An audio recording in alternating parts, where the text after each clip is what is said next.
Chapter 1 of The Green Rust by Edgar Wallace.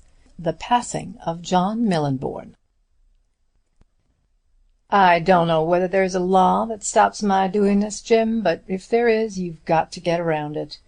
You're a lawyer and you know the game. You're my pal, and the best pal I've had, Jim, and you'll do it for me." The dying man looked up into the old eyes that were watching him with such compassion, and read their acquiescence. No greater difference could be imagined than existed between the man on the bed and the slim, neat figure who sat by his side. John Millenborn, broad-shouldered, big-featured, a veritable giant in frame, and even in his last days suggesting the enormous strength which had been his in his prime, had been an outdoor man, a man of large voice and large capable hands. James Kitson had been a student from his youth up, and had spent his manhood in musty offices, stuffy courts, surrounded by crackling briefs and calf-bound law-books. Yet between these two men, the millionaire shipbuilder and the successful solicitor, utterly different in their tastes and their modes of life, was a friendship deep and true. Strange that death should take the strong and leave the weak, so thought James Kitson as he watched his friend. "I'll do what can be done, John. You leave a great responsibility upon the girl, $1.5 million of money."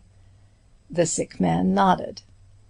"I get rid of a greater one, Jim. When my father died, he left 100,000 between us, my sister and I.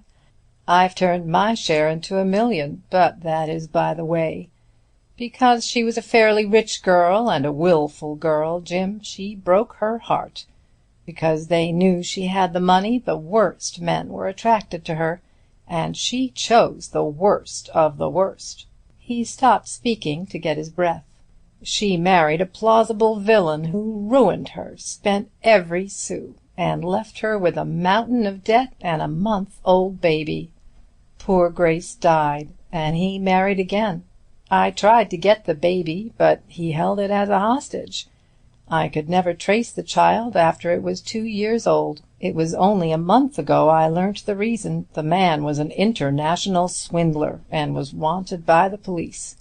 He was arrested in Paris, and charged in his true name. The name he had married in was false. When he came out of prison he took his own name, and of course the child's name changed too." The lawyer nodded.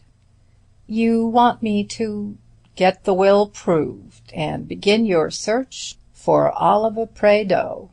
There is no such person. The girl's name you know, and I have told you where she's living.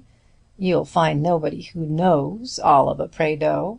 Her father disappeared when she was 6. He's probably dead.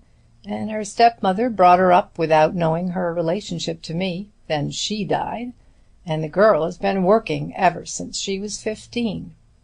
She is not to be found? Until she's married, watch her, Jim. Spend all the money you wish. Don't influence her unless you see she is getting the wrong kind of man."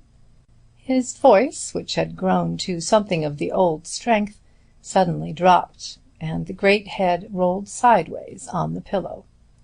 Kitson rose and crossed to the door. It opened upon a spacious sitting-room, through the big open windows of which could be seen the broad acres of the Sussex Weald.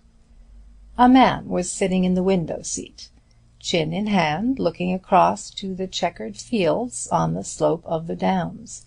He was a man of 30, with a pointed beard, and he rose as the lawyer stepped quickly into the room.